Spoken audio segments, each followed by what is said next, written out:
As the official healthcare provider of Minnesota United, Allina Health is dedicated to delivering pro-level care for our Loons. But the partnership goes much deeper than what happens on the field. From our shared support of youth-focused nonprofits like Roots for the Home Team, to championing programs for adaptive athletes with the MNUFC Power Soccer Team, Allina Health and Minnesota United are committed to providing an altogether better experience for Loons fans. Learn more at allinahealth.org/Loons.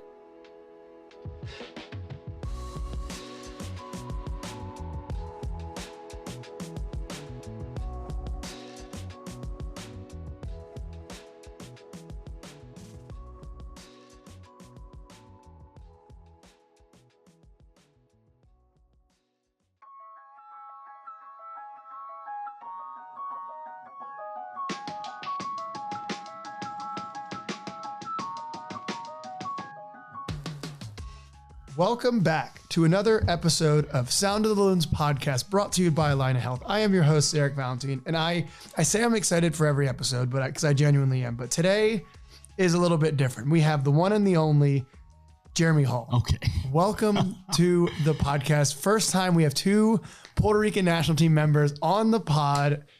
My Boricua is here. How are you doing? I'm great. And speaking of that, I remember when I was with the team, it was right before you got there, and I was like, Zarek, come play. So I just missed you. I'm mad. I should come back out of retirement. We should both do it. 100%. Just so we can put one cap together. Yes. I mean, at this point, meaning my half of an Achilles. So there's half my cap, and then you can get one. Go down to Mayagüez. They actually, it's funny. I never played at Lubria, the big stadium there. Amazing. They sell it out now. With Jeremy and with Leandro, they sell it out, and there's 10,000 people there every single game now. It's unbelievable, man. It's nuts. Man. But yeah, how's it going? Everything is going good, man. Just finished training. Such a good group of guys, man. Like every day just feels totally different. Like after training, like with the staff that we have, with the players. So just like in a really good week. Obviously, we have a game tomorrow against St. Cloud. So doing our last minute preparations for those guys. And then, man, just excited to continue this thing. That's awesome. So you're already fast forwarding to the end. I want to go back to the beginning of all this. How was your off season? And going into planning, there's a lot of moving parts at preseason. Everyone kind of sees the team show up, trainings are good, then you suddenly start to play games because it goes by quickly. But as a coach, this was your first time planning an entire offseason, pretty much from start to go, building out your roster. What was this like? Take us, behind the scenes a little bit in terms of things like that. Yeah, it was really cool. It was all hands on deck. I think last year, kind of just before Eric got here and Cam as the interim and helping him out and transitioning back into the second team, it was just, we were still in a kind of like, I don't want to say rebuild, but still trying to form and figure out how this was all going to work. But, once the season ended, we go deep dive in on the college recruiting. And so Hank and Lucas do a really good job of, putting these data points and sending out these players to look at. So we deep dive into that. So it's just every day you're constantly looking at players to figure out, how we can put our draft board together for the first team, what guys could potentially, come into second team preseason and invites and stuff like that. So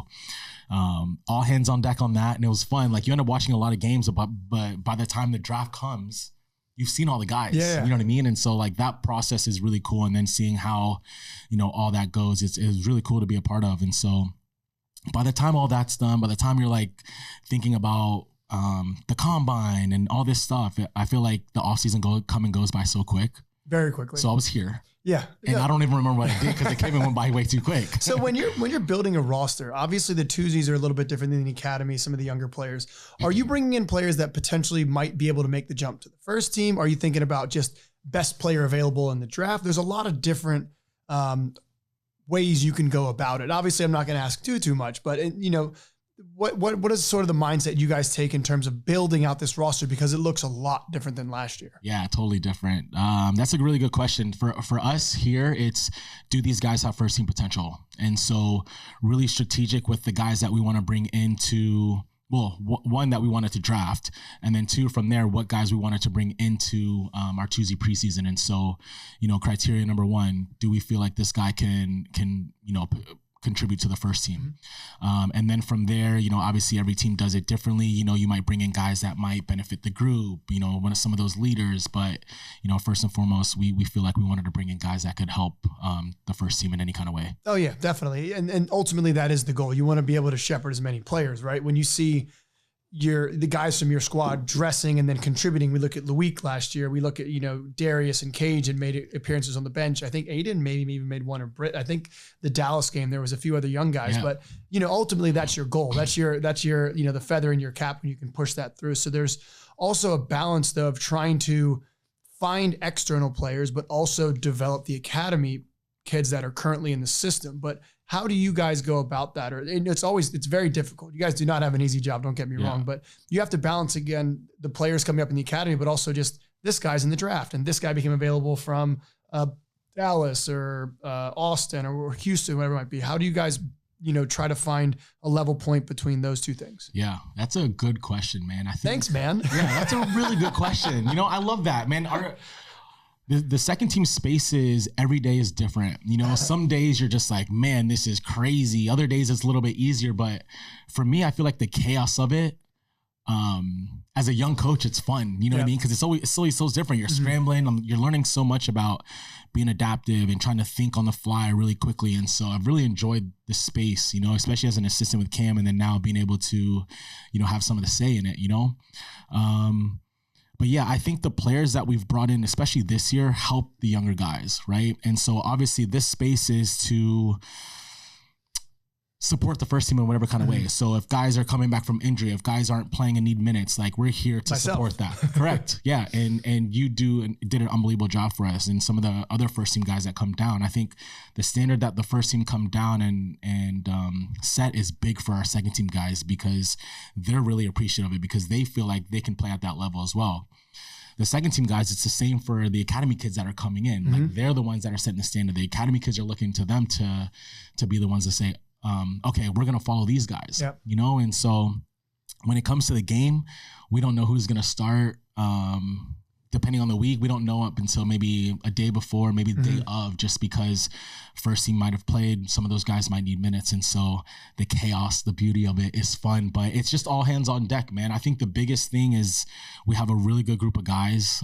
Everybody is just supportive. Everybody is down to compete and there to push each other. And so that makes it so much easier. Yeah, I've always empathized with the coaching staff that you're with, because in previous clubs, and this club is more organized, but in previous clubs, you could get dumped 6 players Saturday night after the first team game. You could get a text, hey, these guys need to play. This player gets 45. I want this guy to get 60. And suddenly you're now having to have some difficult conversations. Right. How do you manage those conversations? And do you think being someone who's a younger coach and a developing coach in your role and just your life, do you think that allows you the ability to connect and to maybe make that an easier conversation than it might be? Yeah, 100%. For me, I'm all about just being honest and transparent. I think as a coach, especially when I played, you know, coaches, if you're not a part of the starting group, they kind of, at least back then, they kind of like push you to the side. It was hard to get those conversations. You might go and talk to the coach and they might say, do this, this, and this, and you do that, and your situation still hasn't changed. And so for me, I've always wanted to just be honest and transparent and say, look, this is your situation. This is what you need to do.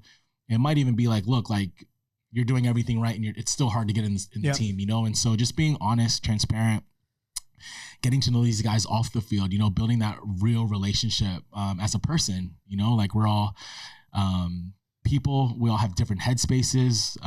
You know, everybody that comes into the second space, whether it's academy up, first team down, you know what I mean? Like, I don't know, like maybe sometimes it might be, oh, I'm pissed off I'm here. I'm excited I'm here, you know? So everybody needs something different, but getting to know these guys, being transparent, being honest, being real, is one of the things that I pride myself on. And as a player, I know that they respect that, and the guys have been great about it. Yeah, I think something you touched on is, as a player, you always want that openness and that transparency, even if it hurts, right? You know, I've heard plenty of stories, and I've been a part of coaching staffs where the coach tells everyone they're doing great, and then suddenly it doesn't go well, and you're asking what's good, and eventually you get a lot of fluff and you get pissed off, and eventually you leave and get angry.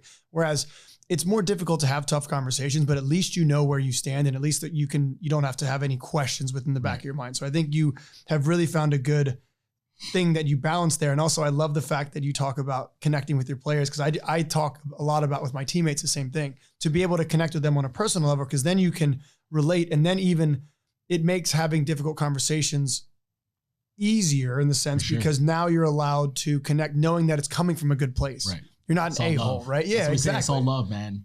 Last year, man, I remember a lot of these games. I'm just like, come on, not good enough, this. And it comes from a place of love, because at the end of the day, all these guys want to be first teamers. It's hard to be a first teamer. You know it. It's hard to stay in the team. It's hard to have a career, because we're always trying to go younger. They're always trying to find the next big thing. And so to get there, you have to grind when it's hard. You got to show up every day. Every play matters. And so really instilling that comes from a place of love. So I can be hard on these guys, and they know it's not because I don't like them. I love all these guys. Oh yeah. There's always someone younger. There's always someone quote unquote better, but not better looking is what I always used to say. That is true. Right? Oh man. So then how have you grown then? You talked about how you kind of, would get on guys a little bit, but obviously coming from a place of love. How have you grown as a coach? And this could be a separate podcast in itself. Yeah. I'm sure we could dive into that. But in terms of, from the outside perspective, I've seen you grow, and I'll touch on what I saw, but just what is something you've learned or seen about yourself over the past year and a little bit? I appreciate that. Where have I grown, man? I would say from just a holistic standpoint, man. I got red card on my first game in charge. I know. How cool is that? I know. I think that was probably the best experience from it. As a player, I was very fiery. I love to compete, and so tackling, pushing guys on, very vocal. I love just like running around and just being involved. And so, yeah, that game was probably the best thing that's happened to me, because it's made me calm down. Like when you're so into it like that, it takes away from what you're seeing. You know what I mean? Bigger picture, being calm, being able to move guys around, being able to help guys. And so I'd probably say patience. I'd probably say, being able to see bigger pictures, the amount of scouting that goes into the opposition to prepare your team.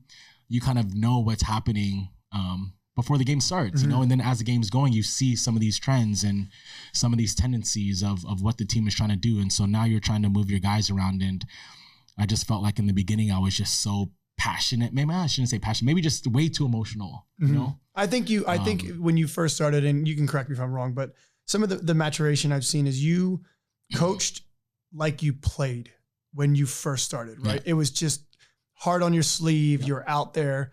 And it seems as if, and I know you off the pitch, and for I guess the majority of our fans who don't know Jay as well as I do, and the people do, you're one of the most chill, relaxed people.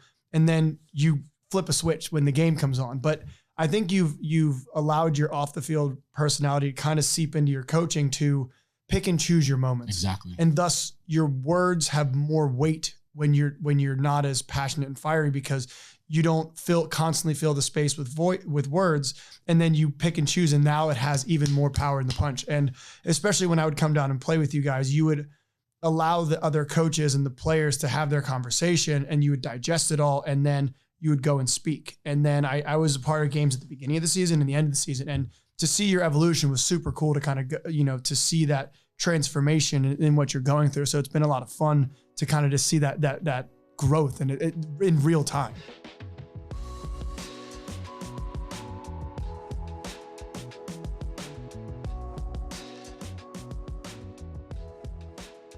Sweepstakes alert.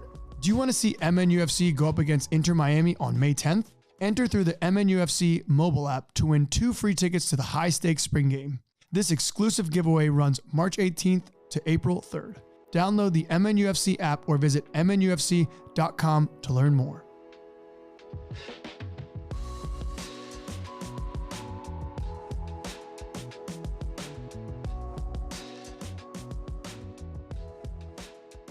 Yeah, I appreciate that. It's I think the space is part of it, right? Young coach and a great development space. Like I said, I mentioned it earlier, but the staff that we have, Adi and Cristiano and Joe and Chris, like these guys have helped so much with that, you know, and even just being around the first team guys and being able to talk to Eric and Cam and Dennis, those guys have really helped out. And so, yeah, I appreciate you saying that. I know I got a ways to go, but man, I love what I do. Yeah, I can tell you have a certain buzz about you this year that's a little bit different. I think part of that also stems from a great start to the season. What a transition, by the way. That was perfect, man. I love my transitions, but part of that stems from a great start of the season. So before we jump exactly into that, how would the preseason go in terms of games? And obviously you built up to get a really good result away from home. You know, you couldn't ask for a better start to the season. So how is it everything in the preseason led up to getting a result this past weekend? Yeah, so I mentioned, you know, how last season ended, right? We go into the college game watching all these guys. So we identified the guys that we really targeted from that process. And we had some really good players in the preseason, some guys that we, you know, had to let go, but we got to sign a lot of the guys that we wanted. And I'm very thankful for that. Like, I didn't know what number it was going to be. Of course. Like I said, first team potential. And I just felt like over the course of the month, 6 weeks we felt like these guys really had a chance for it. And so the preseason was tough because some guys didn't know where they stood. We had guys coming in and out, but that's the beauty of the space, man. With that, we just have really good kids that are also really good players. And so going into the first game in Austin, it's makeshift, right? Some guys were with the first team during the week. You know, some guys are not. Some guys from some of the academy kids were traveling for games over the weekend. And man, we just kept preparing like it was, I don't know, just another day, just like we do in our space. And fair play to the boys, man, against a really good team, Austin, well coached. The previous week they beat up on Colorado 4-2, so we knew they had, you know, some firepower up top. Yeah, man, we just approached it in the right way. We were compact, we were organized, we picked our moments when to press and be super aggressive. Yeah, we didn't really give up chances. I know. And it showed from the data after, it showed from, you know, watching the game back and doing the video with the guys. And so we're not trying to get too far ahead of ourselves. We know we have a lot of work to do. We know we still have some guys that are coming back from injury, some guys that are coming internationally. And so it's an exciting project this year, but we're going to continue to keep pushing the guys, and hopefully next week against Houston, we can do the same thing. Yeah, it was great. I tuned in. I forgot that the games were on Apple TV at times. You have to go way YouTube, Apple TV, they're all the way at the bottom. Yeah, you got to scroll way down. So eventually, I think I tuned in about middle of the first half, then watched the game, and it just seemed as if you guys. And this is something where there's a mindset about you. You don't have to have the ball at times to be in control of the game. And I think that the modern fan will be like, oh, well, we didn't have this possession, or the numbers look like this. Well, you can still be very much in control and not have the ball. And I just felt your team seemed extremely comfortable in the identity they were creating at the time. And obviously, again, set pieces are big moments. You get a goal, get out of there with 3 points, and then you can look back. And I'm happy that some of the data points confirm what you guys were doing, because it's always nice to get a result and then look back and go, okay, well, then there's a method to the madness. Yeah, 100%. I think from a defensive standpoint, one of our main principles is close the middle. Yeah. And so you talk about being in control without the ball. We just said the same thing to the guys. We were in control of that game without the ball. We want to be in control with the ball more. We want to sustain our attacks, and I felt like we gave the ball away cheaply at times. But like you can see in that, we still press at the right moments. We force them wide into the areas where we really want to go. And yeah, man, it was a really cool experience just being in the locker room, being able to turn the music up and let them hear us, you know, and then go on the bus and still like cheer and sing, you know what I mean? Like, we're not going to win every game, but I think the winning mentality and how you train and how you approach games, it matters. That's part of development. And we're going to continue to push the guys we want to win today in training. We want to win this exercise. We want to win this game. And so that's our mindset going into every game. But, you know, it's going to be a all season project that everybody's looking forward to. Yeah. Again, your space is extremely interesting because it's very fluid, because you can have teams that have the highest budget that bring in players that are 25 years old that immediately might be going into the first team and completely sacrifice the academy. And then you could have teams that just have academy players that don't even bring in external players because they want to do that. It seems as if we've found a little bit of a mixture, but I can speak to the quality of people that were brought in. Every draft pick has been lovely. Yeah. You know, the guys that I've gotten to know on the Twosies were all just been gems, really good people, hardworking guys, and they've all made really good impressions with the first team. So I don't know. Is that something that do you have like people interviews? Because there seems to be a trend. You don't just hit on good people all the time out of the blue. We should have people interviews. I think at the draft, I wasn't there this year, but I think they spoke to some of the draft or some of the participants that ended up getting drafted, right? You want to get to know these guys and see how they are on and off the field. You know, I think for us, like I said, we targeted guys based off of data, based off the visual scout. Then we bring them into the environment, and then you get to talk to them, and then you get to see how they interact with the environment, with their teammates.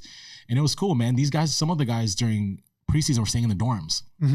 And so walking out day one, there was already a bit of banter between guys. And I was like, man, that's cool. Like that was, we haven't even started yet.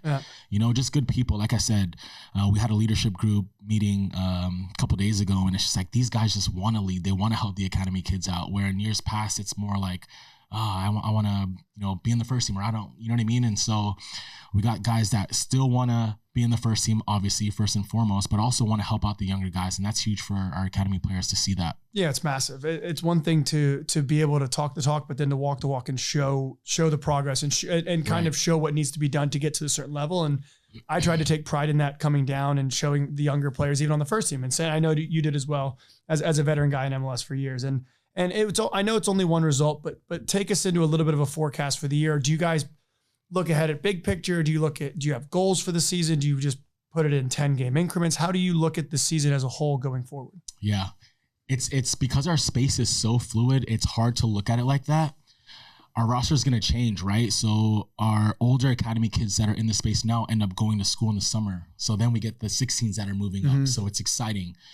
During the off season, part of my off season was spent with the academy kids. So I got to be with Alex and Jamie and Amin and see some of those players in those spaces. So I'm really excited about some of the younger guys that we have in the 16s, and the 15s, and even some of the younger players in the 18s group that'll get to come in once those guys leave.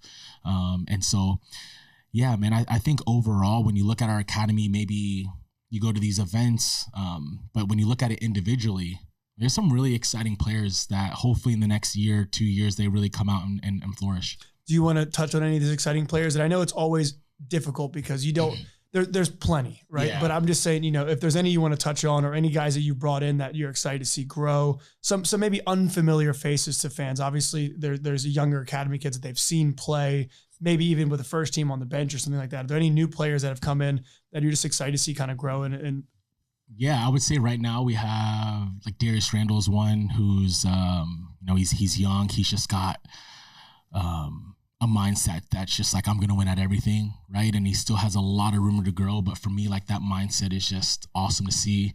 I would say all the college kids that we brought in this year are super exciting. I can name all of them. I won't do that, but like all of those guys have been great. I think hopefully at some point they feature or they're around it, but it's cool hearing the feedback from Eric, Cam, and Dennis about how well they do in training. We signed Muba Noor from Cool Story. Yeah, here we go. We got time. He goes, signs up for our combine. Yeah. And he's the best player at the combine. So we're bringing this kid into Twosie preseason. Comes into preseason, it's like day one, okay. Day two, okay. 3, 4, and it's just like every day he just gets better and better. We signed him. So he's one who's super exciting, local kid. Walk on. Yeah, man. Like, and he earned it, you know, and great kid. It's cool seeing him in and around the group. And so he's another exciting one. But then there's a few in the 16s. There's a few in the 15s that I'm really excited about. I went to Palm Springs before the new year and seeing those guys compete against the other MLS clubs and individually 1v1 or defending 1v1. The academy guys are doing a really good job with those players. And I think it's the future for the club is really, really exciting in the developmental space. That's awesome. Yeah, I can touch on a lot of the players coming up. Always have the right mentality, tucked in shirt, shaking hands. They're just gentlemen, just gentlemen. Yeah, no, but that stuff matters. I agree. I think that, and I always try to tell them the little things you don't think matter. Carrying cones and balls after a session, shaking people's hands, you know, even overdoing it. It's better to overdo it than underdo it. Yeah. But yeah, so my last question would be, again, I find your role fascinating because of how fluid and how fun it is, but also the unpredictability of it. and this is a tough question, but how would you define success this year? Because again, some clubs would define that as winning a championship. Other clubs would define it as 7 guys featuring for the first team. Maybe it's a little bit of both. Maybe it's one or the other. But how would you look back at your individual and your team success this year and rate that in a scale? Yeah. Obviously, winning is the ultimate. That's why we play sports. That's not what we're judged on in this space. Mm-hmm. We're striving for it, but that's not what we're judged on, right? For us, it's can we get guys into the first team? And so we have some exciting guys that we've signed from the draft that hopefully can push in and maybe be some depth players this year. Maybe next year they're, contributing in some way. Last year I think about Alex Smear and Loic, right? Those guys signed first team contracts. That's success for us, right? Is how can we help these guys grow to ultimately the first team saying like, yeah, we got to keep these guys in and around the squad. And so it's a fun project to have. Like I said, I think the staff that we have, we're so locked in and helping these guys. I can mention Justin Ferguson's put together a methodology and a way of how we want to do this in the developmental space, which has been huge for the club. And so, man, right now it's just all hands on deck. But I would say right now is how can we continue to push guys, our academy guys? How can we get them into top colleges? How can we get them into being regulars in the second team? And then our second team that are contracted, how do we get those guys, into first team? Mm-hmm. So, yeah, it sounds great to me. And I'm very excited to see yourself and the team grow this year. There's incredible people behind the scenes that the fans don't get to know as well as I do. And I hope they get that chance, because it was always a pleasure for me to go down and see you coach and be a part of a few wins, which was a great time. But again, I'm so excited for you. I'm proud. I feel weird saying proud, but it's been awesome to see you grow as a person, as a coach this past season. And I know it's just going to keep going in an incredible trajectory upwards. And I know I can't wait for the season and a home game season, and not be too cold. I'm just going to say too, it's really cool because we've known each other since high school. I played with your brother in residency. You came in right after, so we knew a little bit of each other. But it's crazy seeing like the great career you had. You retire after last season, seeing your brother and your family on the field. Like it's crazy when I think about 14, 15-year-old residency kid and we're getting in trouble on campus at IMG. that is a podcast for another day. You know what I mean? Let's run it back. Let's talk about that. We'll go back. But again, thank you so much for joining this week's episode of Sound of Loons podcast, brought to you by Line of Health. Hopefully you can come back. I'd really much enjoy so. Maybe quarterly, half season update would be awesome. Let's do it. Thank you so much. Thanks, have a man. good one.